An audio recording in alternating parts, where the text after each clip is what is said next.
One more out to Senya East about 12 pesos, one more for my quarter to office with him. And then, yes, ye, one much as I did be a coso, or Montiasia, Jongofono, one more Buafono, Matimo and Common Enumerate. And on the one for out to force your main foot to some for a year on mine, no call Mexicano, and our budget, media budget, and no doing some bam Rasha de Fino, or some swimming Sia Bay, and no more aqua ye, Washington no may ye, ye quayanim. Na a poeman tamonso, and an answer and a beto just say,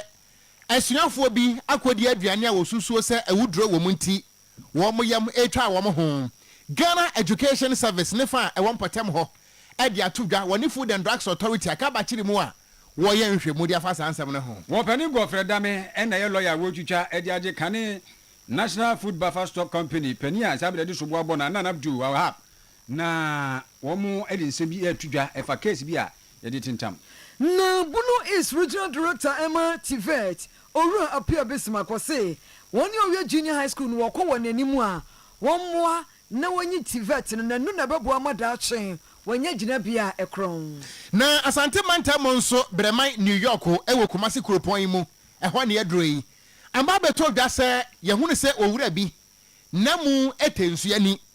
ayawre hosam akase boyi wo betimu nsem eni ani ni ahoro ama wo no ntimidima fo kire se udima fo ne ho abra na wo mo Dr. Tamda so efrefre wo se nukure ni yade de ensese ehyehyɛ nipa so enu nti so mo ho yi de wo ba midima fo atwuma ebu akwa agugu heya yade na so betu na wo so nya konsa de ama kra enkran pokua se mayira enu so sisto atutuma ama ni nyina na waboa wo wan so be frɛ midima fo se wo ba 0244 774282 0244 774282 0500727215 kanji yesu kroje no ade ye kan fo de ama wo nsu a wonom wa eboa wo na wo nso so otimi nya pomde papa akala nsu we no entansi no nti wo de wo kɔ ne atonsu a nsu a magnesium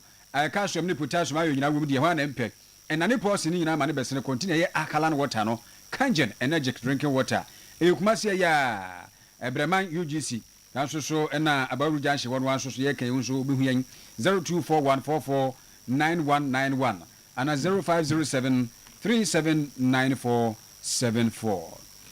no ye kan won say first of all clinic why First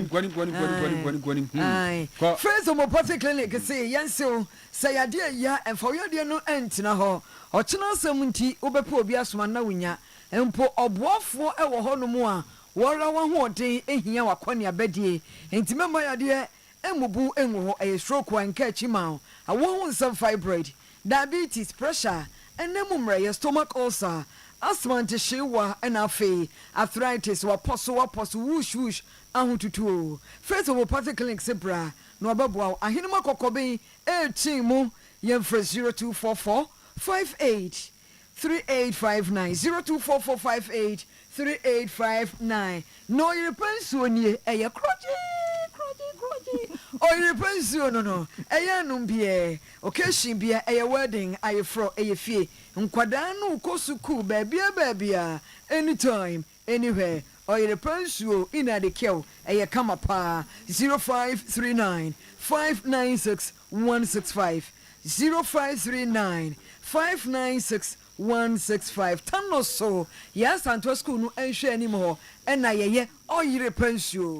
yen fast that be so ama Divine Mercy Cosmetics anase Erica Cosmetics ebusuan pe body lotion papa facial creams shower gel scrub soaps anti-aging ni nyina no a now do ani akirem ewo Divine Mercy Cosmetics anase Erica Cosmetics ebeboa ama honamani yade ne nsansa ebi wrinkles, acne, pimples, dark spots, any more watching makeups. Ama monim aye bisi basa no a monam krom ha no. Momo moden na monko Divine Mercy Cosmetics. Anase Erica Cosmetics na wo moa wo. Wo pedodo atu nso a wo betimi akọ. Se wo pe ba ku mienu miensa nso abowurem. Wo behu no ewo Kumasi adum. Mrs. Anoche Plaza. Wo ben Alaska Star Enterprise. Yemfre 0553 457 200 and 0544 430-774 na Kitima Heba Center ni Dr. Kitima say yade biada ewodi bra no wonfa gidie ni ahaban ento ase emfri ni pedua no emu wodi no eye kidney problems, liver problems, blindness and skin problems wodi no eye physical and psychological damages here now do ani akire mu ɛwɔ Kitima Herbal Center wobɛhunu doctor odwo nso a wote yawo ubu nsa a wote yawo pampan bɔne bi aba ho a na wode wani akyerɛ mu ɛwɔ Kitima Herbal Center bɛma woduru mpɛmu a wontimi enhyeki ɛnwo so empawa emu to anichi a wohia Kitima Herbal Center ɛboakwa sepasegawo ana enkranso Madina anwowo yɛmfrɛ doctor 0246 914717 and 0557 4080 43. Ebusu adwuma ko ne dɔso pinu aka ho bi ana ene anwumere yi asomfo amiensa birthday boys and guests yɛde nsam ne brɛ wɔ sɛ anwumere no sia ɛka se ɛbɔ na yɛsi twade nan na kyerɛ se ɛbɛ to twade bum mede de gansa karte a mete nkura wɔ ko gye abo okran mene PSA Lodi enafi Krobia Asante NDC Church of Penny Fifi Kwati and what about two just said Jam Training Chacha Mankasa Edima Womanfua one more Autu Senya about to Opera Utu Senya East and Ura Stephen Ofusu Ejarima Womankasa and this Amakuno Papano Nini Ebi away Yenti Wamachono Edia Sensei Neno and a Cocoba say Womanfo Din Koma NDC Bano Ntitu branch against executives no Mohono Edibaba two just say Woman who na bi na dia na woman hu no asie hyeda ayi chairman Stephen Ofusu Ajare esi nchen na dia wono no ye vice chairman no na chese chairman ba de akire wo mo de no esi so se chairman no ankasa nti wo mo brabra mani ase wo metete sa ansem no na no na wo makeka wo ho enne pani kokohwe kopiem ewo ewutu senya east abato peso aso NDC wono office e wo no na wo makodutum no wo matutum pa ama chese wono mbu afu na mekasa yi na nansa yɛsɛ ntwɛni obopiri yɛne wɔn di nkɔmɔ no wɔn kyerɛ sɛ hwɛ ansa ne yɛbɛkɔ akɔfa chairman agyare ne aba no ɛne ɛne nyɛ sɛ wɔn bɛbiebie koraa nti obi antwene ho nti saa deɛ a wɔabɛba no ɛne yɛde ewuo ne bɛwuo ya work party office say you need party office and say you better say suspend letter no mo da ma chairman no case na resolve because that suspension letter no yes ye ko school kakra ye ko hwe mu no enye emu ntene maye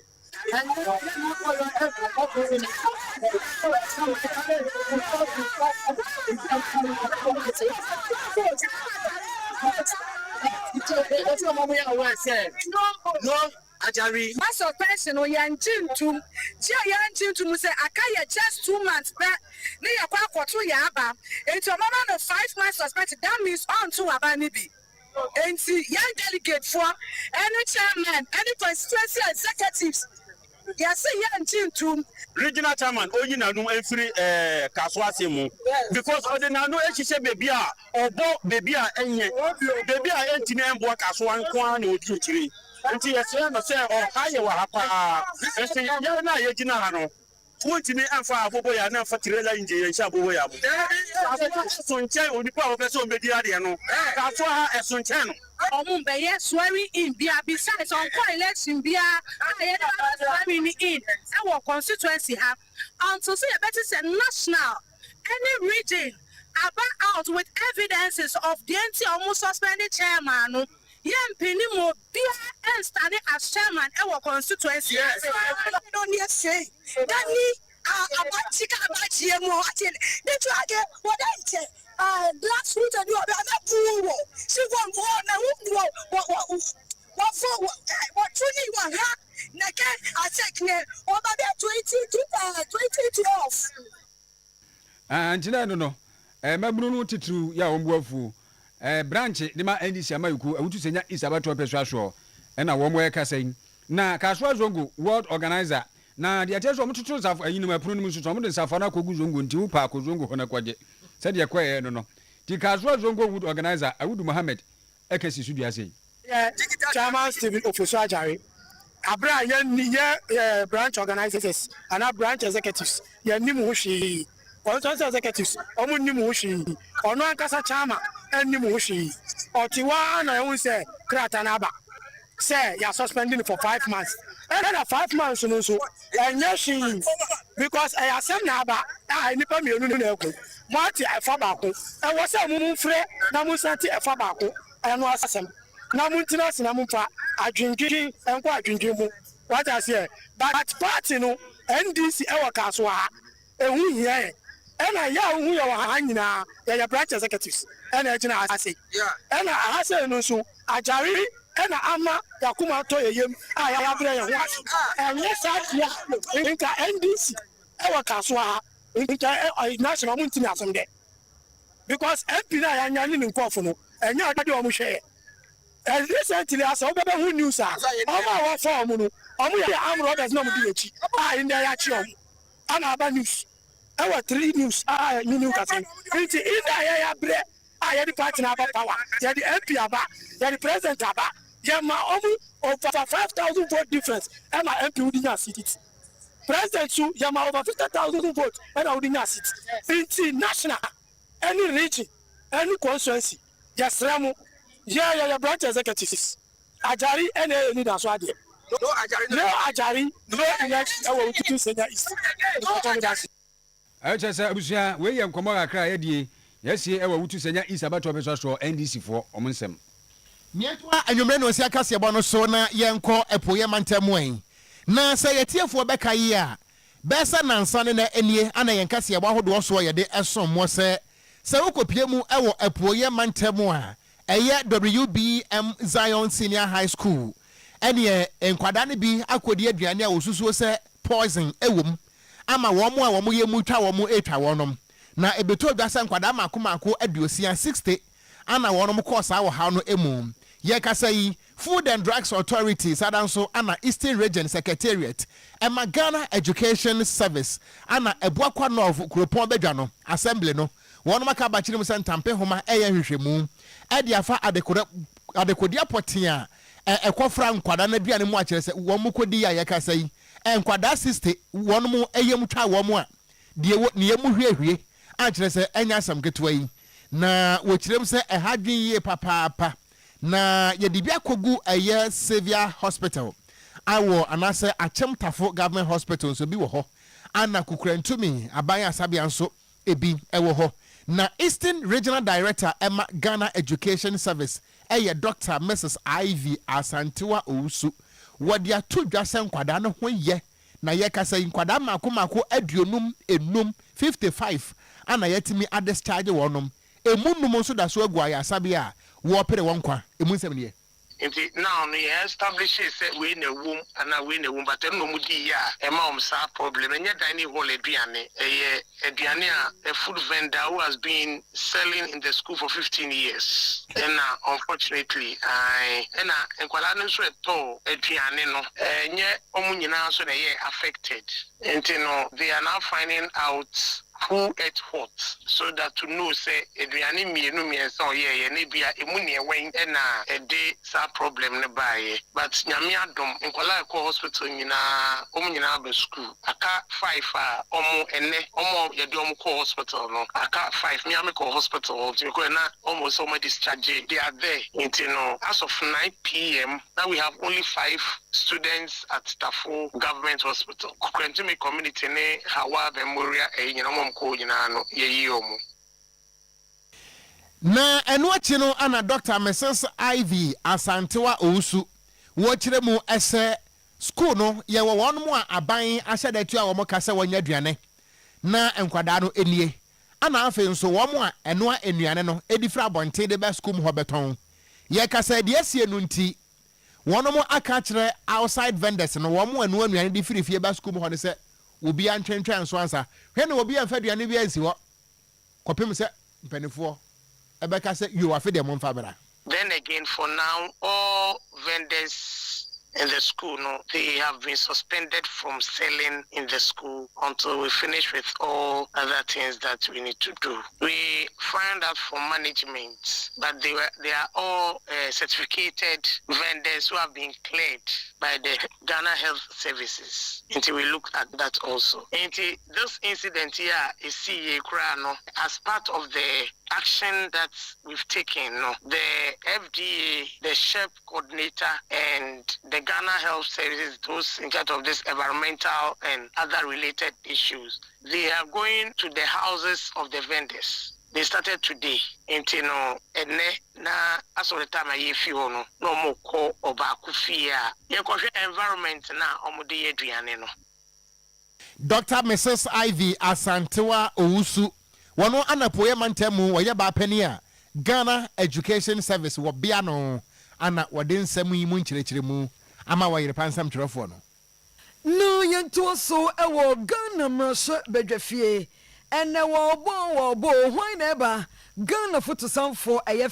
finance minister Ghana soɔfoɔ ɔhwɛ sikasɛm soɔ Dr. Kesel Ato Forsen Santan wɔde ne potomanto ɛba abɛgyina mfimfini hɔ ɛde Ghana akɔhomasika no yɛsɛ media budget afempɛ mu akɔhomasika ho nsɛm ɛbɛto mmarahyɛ badwafie ɛne nti na wɔtwa sɛmre afiri afie twaa mu no ɛkyerɛ sɛ wɔɔkaakae ho sankɔfa yɛ nkyi wɔɔkɔ n'akyi abobɔbobɔbobɔ budget no bi so deɛ adi kan ba asa na wei ɛreba no ɛno na ɔkyerɛ sɛ deɛ ɔprojɛkteyɛ deɛ ɔsusuyɛ sɛ afe wei 2026 bosome nsia adi kan no ɔbɛyɛ ama aboa ɔman no ɛkɔ yie paa ɛfa n'akwan mu pɛpɛpɛpɛpɛpɛ sikasɛm ɛnɔɔma a yɛtɔn etwa so a wɔkeka bɔ mu a ɛkyerɛ inflation ne nyinaa no ne nyinaa yɛ adeɛ kuu yi koo kɛre ayɛ adeɛ wɔsi ɛbɔ yɛn nsɛm hyia buroni bɛka sɛ ɔsɛ fiscal performance ɛne inflation aman adwa so ne nea ɛkeka ho nyinaa no wotete bi firi bi keka bi bɔ mu a na ɛsɛ kɔmi yɛ ayi deedee ɛnɔɔma ayɛ yie ama ayɛ dɛdɛɛdɛw ɛnti wɔsi inflation no ɛso te baa fam wɔ ha mu abupɛn enum akyire pɔ mmiɛnsa 5.3%. Ghana has not merely met its first half-year target, it has exceeded them. Mr. Speaker, overall GDP growth was 6.4% in the first quarter of 2026, well ahead of the 4.8% full-year target. Non-oil GDP growth was 6.3% in the first quarter of 2026, well ahead of the 4.9% full-year target. Inflation has more than halved, falling from 13.7% in June 2025 to 5.3% by end of June 2026, against a target of 8 plus or minus 1% at the end of the year. The primary balance recorded a surplus of 0.9% of GDP on commitment basis, firmly on track to achieve our end-year target of 1.5% of GDP. Gross international reserves was 5 months of import cover as at end of June 2026, exceeding the target of at least 3 months of import cover. Mr. Speaker. Dr. Kesel Atofosen Omei Fotosanfo Media Budget Review ewo Ghana mmarahyɛ badwam ensɛm ne bia ɛkɔ so ɛno no na yɛ ka ne sei no na kyerɛ sɛ yɛakyɛ afinim ɛno nti akɔmasika yɛ bɛhwɛ ne yɛde abɔ ɔbɛn ho bra aboyɛ akɔma kɔm sɛ afini bɛkɔ awieyɛ ne yɛsan kɔwura foforɔ no mu no mu nkɔmmɔ ɛna yɛdi a ɛne atofoɔ se ɔma fotosanfo kɔgyina hɔ a wɔde nsɛm atu dwa mmarahyɛ badwam na ne nkasayɛ mu ɛna wɔkyerɛ sɛ wohwɛ aban nnwumanwuma awodoɔ ɔma mu ɛka ne state owned enterprises no a ɛfiri kwampɔnkye mmerɛ so yɛ bɛka sɛ yɛtwa Ghana furuma sikawia fa hɔ no papapapapa na sikawia baako so ɛfa hɔ no ne sɛ ebia na akɔakɔba sɛ nkura bacha no yɛ aban adwuma no wɔkɔ akɔtotɔ nneɛma bi anaasɛ ebia wɔn de sika edi dwuma na yɛnka nkyerɛ aban no anaasɛ empo ehu yɛn sɛ mpanimfoɔ de wɔn pɛ na wɔn akɔ yɛ afei ɛbɛba no na akɔ yɛ besia ebia bɛbɛda aban no anim na wɔsi akɔpɛ sika afro ɛde kokotua ɛdida bia na aka ho bi ama ɔman besia bra wɔn kɔbere ɛde kokotua kan yɛ adeade no kwa na ɛkɔ soro ɛno na wɔpani atofoɔ sen ɛde ɛtoa soɔ sɛ saa adeɛ no wɔn atwam ɛnya adeɛ so ɔmɛpene ama state owned enterprise sɛ aban nnwuma ahodoɔ a ɛwɔ ɔman yi mu no yɛbɛma mo saa kwa no nti wɔn mfa nsuo mu tirim ɔkasi so pi sɛ wɔhaw titiri kora ɛde abrɛ wɔn ne sɛ deɛ yɛka sɛsi sɛ gross domestic product ɛno no yɛ wɔn yi ankasa yɛ nneɛma a yɛnya no yɛde edi esi bi yɛde hyɛ yɛyɛ no wɔn yi mu no yɛde bɔ yɛ akɔma no sika ɛnam saa deɛ esu nti no yɛhwere ɛwɔ gross domestic product no yɛbu ɔman sikasɛm nkotabuo mu a ɛwɔ wɔn kyekyɛ mu mmiɛnsa 3% ɛna ɛbɔ yɛ kasa. State-owned enterprises are now bound by the commitment authorization, restraining them from spending beyond their means. Mr. Speaker, over the last 10 years, liabilities of state-owned enterprises have added the equivalent of about 3% of GDP to Ghana's public debt every single year. Mr. Speaker, this occurred because state-owned enterprises failed to honor their contractual obligation, compelling government to assume and settle those liabilities. This contributed to the sharp rise in Ghana's public debt. As a result, Mr. Speaker, The resources that would have financed critical infrastructure were used to pay those SOEs' debt. This is part of the reason why Ghana's debt grew unsustainably without the bridges, roads, or hospitals to show for. Right, Honorable Speaker, what is the point of ensuring that ministries and even Parliament live within their means if state-owned enterprises are permitted to run up liabilities that the taxpayer are ultimately forced to pay? Mr. Speaker, it is therefore important to recognize that Ghana's debt challenge was driven not only by fiscal deficit, but also by the unchecked accumulation of liabilities by state-owned enterprises. This is precisely why the commitment authorization regime would have been meaningless and ultimately ineffective had state-owned enterprises been excluded from its coverage. Let's say, to me, I buy you my hood was so I wore my film state-owned enterprises. And let's say, almost so, my papa, Dr. Kessela to force your money for to some for. Na yɛkɔ yɛn anim wɔn a wɔtwerɛ BC sɔhwɛn ɛnkyɛ koraa ɛni na wɔtwe na wɔn results so ɛɛba na Bono is regional director Emma Ghana TVET service Owura Apia Bismarck was a junior high school graduate a wɔn bɔ wɔn ho akɔwura senior high school mu no wɔn mo hwɛ sɛnsan no nnwuma sukuu ɛna wɔn ntu suo na ɛmoa wɔn sɛ technical vocational educational any training schools so na aboa na ne nyinaa mu no ebema won mu wie suku a womo anya adwuma ye entem Owura Apia esisu dua se akwada bia nso ho ni talent na wo hunu de obefa ebebo nti ya ma awofo no enhye wo mo ma ne se wo mo ntwusu subject we anaso mo ntwusu school we na ebebo wo no wo mo hwe akwada no ni su ne tebia ene de edana koma so say technical education there a dada ade be fiti asekura no nyankopon na nkasa kura ye technical education there men bia betwe to pon na ye technical educations ye ho adom at 1049 at 2020 and establish Tibet do na technical education ho dada ya sha say ye selection let say ye timbe bodewu e ma wofo ahwefo na ye mane na na office no mu a omo pese omo ko second cycle schools no omo hu ya ehia se omo select technical institutes Tibet education no very holistic education eye mmasua bia usua wia e ma wankasa no obeye self employed obeye entrepreneur e ma wo no wawie school no say school bi wona wia wantoa so a wontimi nya adwabia but TVET in the wia you can be employed directly because when you skill e ma nipa no fit into the society a o meye burden enti Ghana ba bia ye duru no say betumi amane tumpon na unemployment no ya teso a e TVET in betumi ma sa de no aba if you advanced country everything is by TVET kola na be select school na education person me dem a wo party to open TVET and what for TVET schools. Within TVET schools, na you work category A, category B, category C. After all your selection, wa select program wa open. It was system so. Don't just choose school. Owura Apia Bismarck Bono is regional director Emma Ghana TVET service. Miento nyumre no sia kase bo no so na yensan ko emrase badwa mu bieu. Na ene wobra honorable Dr. Kessela to force and finance minister working kind media budget review ni wie ye pe ana former finance minister honorable Dr. Amin Adam Anta wode atoda na wo kirem se wei kase hunu kwa wo hwa borofo no atofo sen waka ne bebre nanso kutua bi ana wonom okrom ha. This government, from what has been submitted in Parliament, can best be described as talk more, do little government. Because the review has confirmed our description of the original budget, the 2026 budget, as having only bones, no meat. And for that matter, can best be described as Koscielny budget. The minister tried his best to do what he does best, propaganda. But his own data gave him out. His own data showed that the honeymoon is over. They are now faced with the reality because this budget is empty.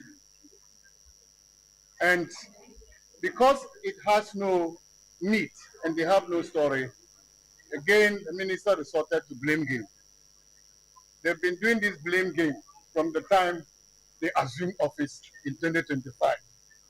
And after 18 months in government, they are still doing blame game. The Ghanaian people voted for them to deliver just that and not to blame the previous government. But as you all heard from the minister's address, there is nothing to tell the people of Ghana.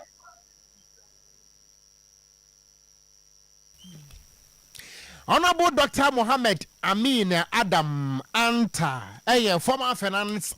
minister, and Dr. Keselato Force Yanusi Yepe, and was her way wa kind baby qua. Nansono, emu hetu san kwada pieto, emu sam na woteyam. Na ya twa so enko enim ensem fufuru mu en. On say abadada no abreso okoba say wopani ya na woda National Food Buffer Stock Company ano. Ene Anan Abdul Wahab, Ali Bidu, Alu Diba. Opani sikasem bi fa ne nsase emekoduru ho no no kyese abaya sesa enu nti ono so ya o se atwe no abo so sa sem no akokoto ya ye koba saa na sobo a ye de abo no no edoso papa me kire charges no na ba ku bi eni bi etoso mienu bi ewo mu a kyese akwa se high court akoso asetena se ni manimu ya attorney general ensan enhwe saa sobo mienu mu no eye saa de etoso enkron and the etoso dunai no so bo me kire sa prosecution no ne say wo munya sa amendment no nti high court akacha attorney general say bibi wo hono ye weso ye nsisi e wo sa prosecution a ye de abo opani anan no e no no e ye de etoso nkron de etoso dunai no mesisu bim na ni nyina mu no e na akwa se opani gofre dame e no ye twitwagefo e de ma Anan Abdul Wahab ya ye kana asemin e no si da bi da pa so obepene nso ama high court atu sa na mo no de ade ne kra no eda hodada se bia ye de yi so bo bi sa bobo wa bro ne nkron abru ne duna ani ade edi enti na kofa de toso nkron ene de toso duna no ede akwa ma attorney general se wonsan ehwemu biem enti wono susu se wo de asem ne bekwa akoda appeal court na appeal court ato ne bu ase na aka kire high court se de high court no epese wo forso attorney general ema ne ye no enimra musa enu enti wo so wo susu siesie wo mo wo fa da me nzemini. I think that first and foremost, it demonstrates the defect that the charge sheet was plagued with. But I think that the judge should have gone further because all the charges, in my view, are defective. I mean, the first point that he made, that yes, recognizes, the judge himself recognized that the offense of stealing is actually one arising out of various payments, different payments and all that. That should necessarily also have warranted an order for the prosecution to go and amend. Because you cannot have various payments, the number of which we do not know, when each of them occurred, we do not know, where they occurred, we do not know, they are not disclosed on the charge sheet, and then you say that, well, you're not going to order them to amend, and that charge is proper. That charge cannot be proper. So even though they've been ordered to amend some of the charges, we'll still file an appeal. Enti opani go fredame ena wotwitwa ede age Anan Abdul Wahab ya wono no kane no National Food Buffer Stock Company wadanu an ho asem aben na no ena wopani etwa so kire se ekwan akra no asenie ne kwadubofo no kra nsoso no ebuso na kwadubo ahodo so toatoa so no kure nyankopɔ anim ni asa echiachia ensisi so yie san se wo mo ye etwa kontrol mo bia famfikira be wura no ankasa nipa no twitwaje no wanumu a toda ya na kwadubo no kra no enhyeda enni eniema emamu ye duro emu ha. We know how buffer stock operates. It's actually supply of foodstuffs to various institutions. So you can have one transaction affecting a school in the north, Laura Secondary School, and another transaction also affecting another school, even in the Upper East region or Upper West region. And so how does the accused person proceed? He cannot be proceeding when his hands have been tied to his back and his eyes blindfolded. Definitely, they cannot be blindfolded or the accused person, and for him to be ordered to box in the dark. What you say that these specifics are specifics that you get to know when the trial proceeds? That's the issue, because that's definitely contrary to law. The Supreme Court has been made that clear. Recently, in the Bafo Boni matter, you disclosed all the facts. First and foremost, made an application for disclosure of documents. That application has already been satisfied, and then we are asked to proceed. We cannot do so at all. Secondly, even in Estomson, Republic v. Estomson, 2021, a case that was identified on by the Supreme Court, they ordered the prosecution to provide relevant particulars of the charges when the same complaint that we are making today was made at that time. Very good, Fredame. ɛna mote ne nkan wɔn etu charge for edema Anan Abdul Wahab tijasa ba be bomu ɛno no yɛkɔ anim yɛkɔ yɛnim dia chairman wontumi NPP amanyɔkɔ no dwankyerɛni a nansane na court hyɛ ɛsɛ nkɔda afiase mfirinhyia aduo no ama Ghana soja gɔn ayɛ hɔ ha titiri NPP amanyɔkɔ mma ebinom de kɔgyan bɔ wɔn nsa ebinom srɛ ebinom kasa emrasho bedwafo kra se sɛde atemu no kɔɔyɛ no ntokro bi ɛwɔ mu a wɔahwɛ ho asɛm wankaye enti no matter what one ɛmfa wo no de ebesi bia kariansu on bedi akyire saa akosi sɛ ɛyɛ atantrene ɛbɛyɛ adwuma na oba santimentam hanom a honorable Collins Owusu Amankwa enka ne mrasho bedwani ɛma menhia North abato empeswa no wɔno de wɔse nyakon nyeho ha ɛnyɛ bufuo so ɛyɛ adesrɛdeɛ ɛne ɔde to His Excellency Awula John Dramani Asan Kusu Mahama Commander-in-Chief Ghana Armed Forces Ghana Mampanyi anim sɛ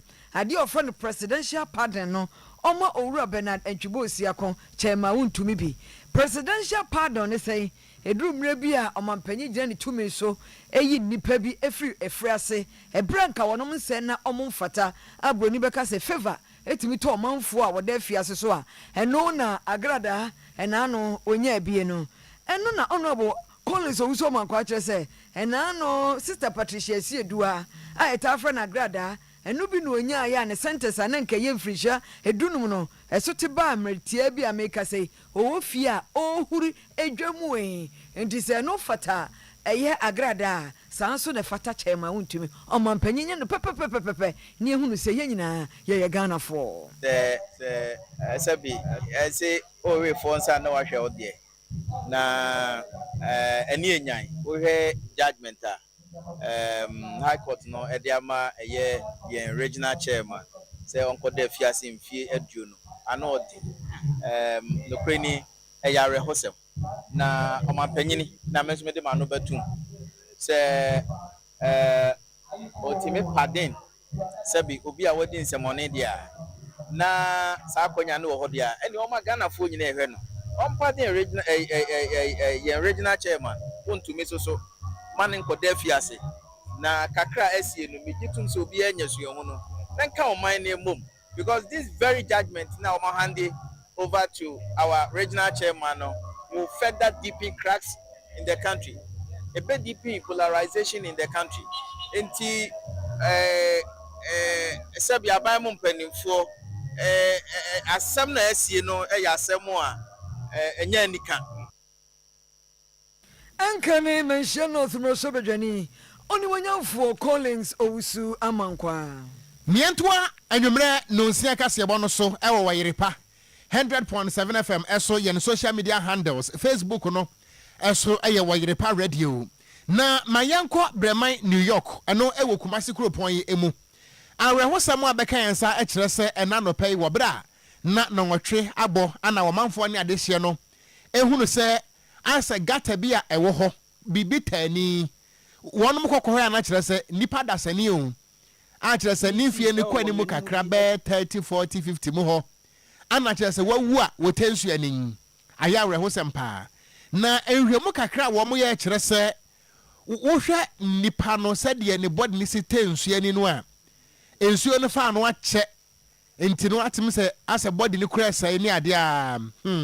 ehu na ade crop anam so a eba sa de obi antime nkire na emomom kirem se efa no fi akiri na de ne be bia ho no mo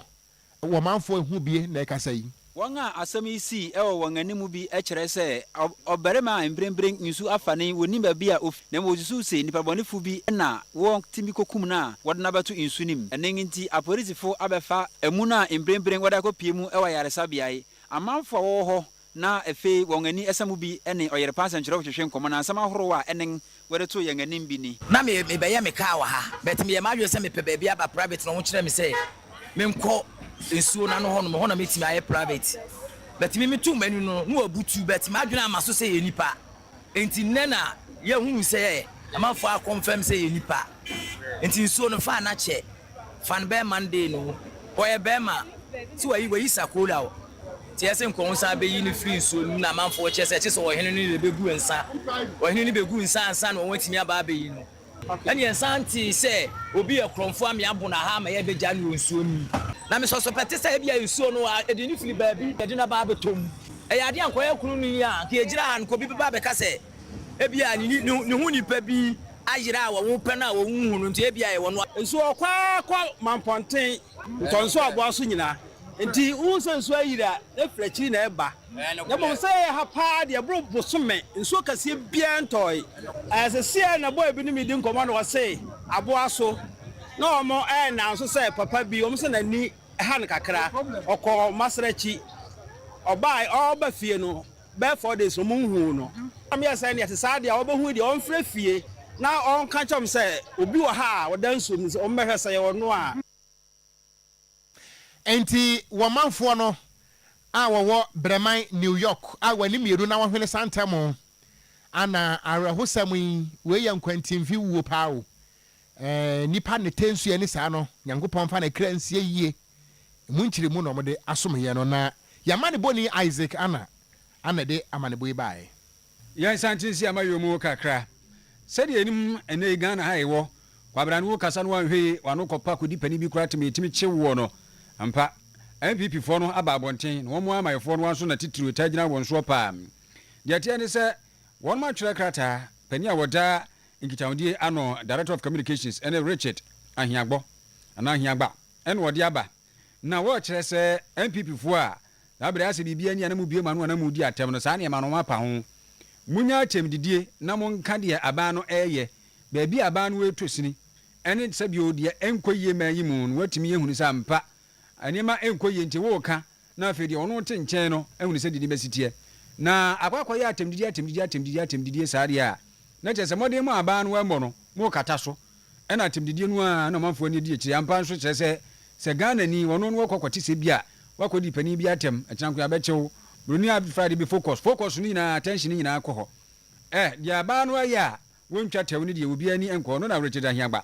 kyerɛ sɛ MPP fo hwɛyi wo ma ya yetimin yɛde mra ni hyɛye na yɛ adwuma na no nso so nkyerɛ sɛ aba no emfa sɛ bio bronya ho enwe krakase san sɛ wo bi wɔ no ma ne nsɛm kra obɛka no emu atu bibia hyɛ danim onka hwe na nso so no yakwa akɔta biri no asɛ dia ba no ato de bo ase abɔ abandada no enkrofo ato no mo sɛ wobedi wono mbone nanso sabe yesi bebo dam ne firifie anu nti woka kyerɛ ono ankasa ne kuma sɛ firi sabre ye kwa omo hwɛ no mtutu mo hu yie wo mo enyo ntutue yie woni wo hu ni na wo mo nka de aba no ye sɛ ye wo sɛ nyewu anu na bema Ghana fo adwa ba so na emom enya timdidie ekwan so ɛna wode signature no ahyɛ soro anu mo ti wono ni din wa ha ɛna watwera sɛ Director of Communications ema NPP amayeko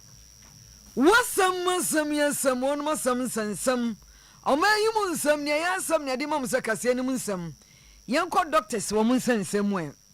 Medical and Dental Council MDC aya Ghana doctors woni ohwasi nyina won mun ka bomu kuo na afebia won mu ye nhyiemu we de etoso aduonu enwotwe won mu be nhyiemu na nhyiemu no bekoso wo Moving Peak Ambassador Hotel e won kran ni nyina ne sen won mu so mo behwe abo kwan a womoye member omoye members no ye behu sampa we ye member ampa we absent Ghana specialist we dermatologist we pulmonologist obia se de tedi okosua no pepe na de womu ni se eba ne se obia timi kire sampa okako no ho a eba ma wo no mo nka ho no quack doctors de ho wo mo eni obi ntimi nkogina ba bi nka se metu sen etina ba ko no tu si amo ye hwito ye ne hwia na nya yie wobu osio fa na o se wa na bra men operation oboko no okuta maletama na wa twibuku kakraka se tuo ni di ato ho na okuta pane ko to ma bi ene o heba ako and your ubi this chese wokenkan ba ako a na watwa ba ako wo ye ba ako na wa pane mienu chese woni mu hwan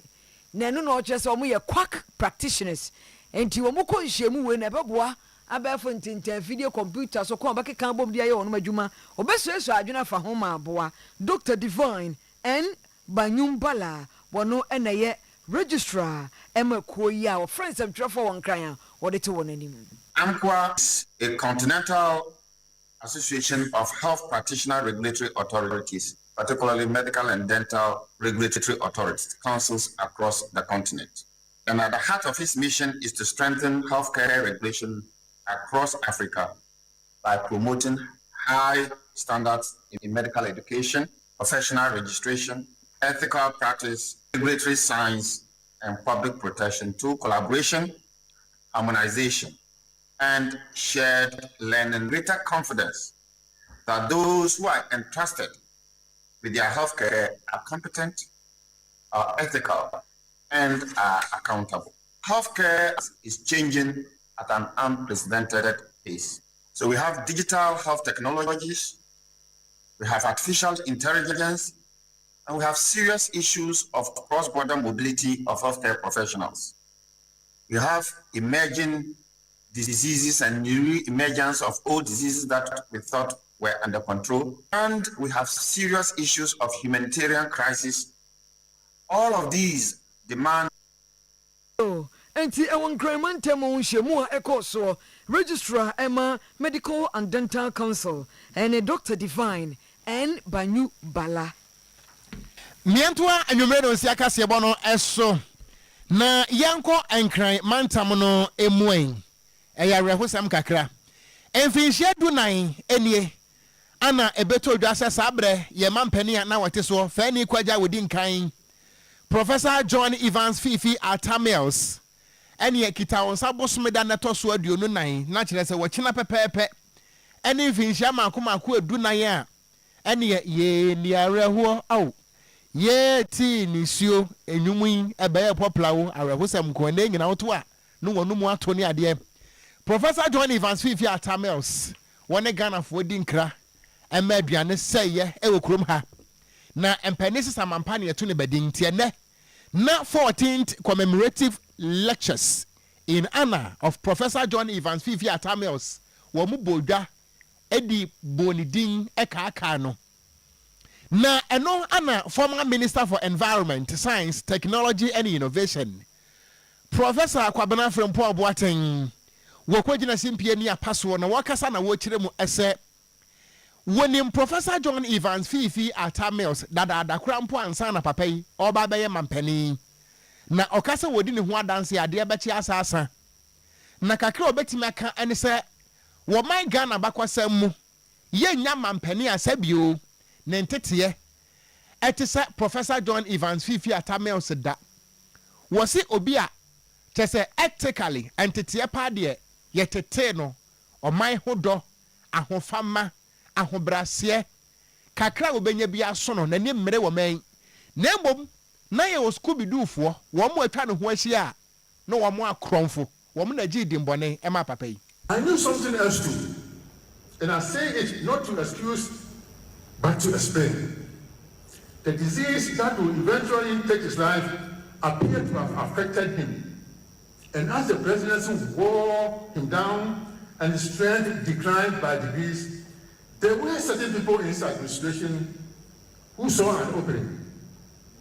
who used his fragility to pursue their personal agenda or to settle scores that were not his to settle. Let me be precise about what I am and I'm not saying. Professor Mills was ethical. He was compassionate. By every measure I was able to take of the man across 3 meetings, he was good. This is the man I will now ask you to meet. Not through the office he held, but through the 3 meetings in which he showed me who he was before the world knew him as Asunjeni. Those who knew Professor Mills, even briefly, encountered the same man twice, the private figure and the public one. And they were not 2 different people wearing different masks. They were the same person at different volumes. His warmth and compassion towards people and severity towards wrongdoing were in him the same virtue pointed in 2 directions. And the former Minister for Environment, Science, Technology and Innovation, Professor Kwabena Frempong Boateng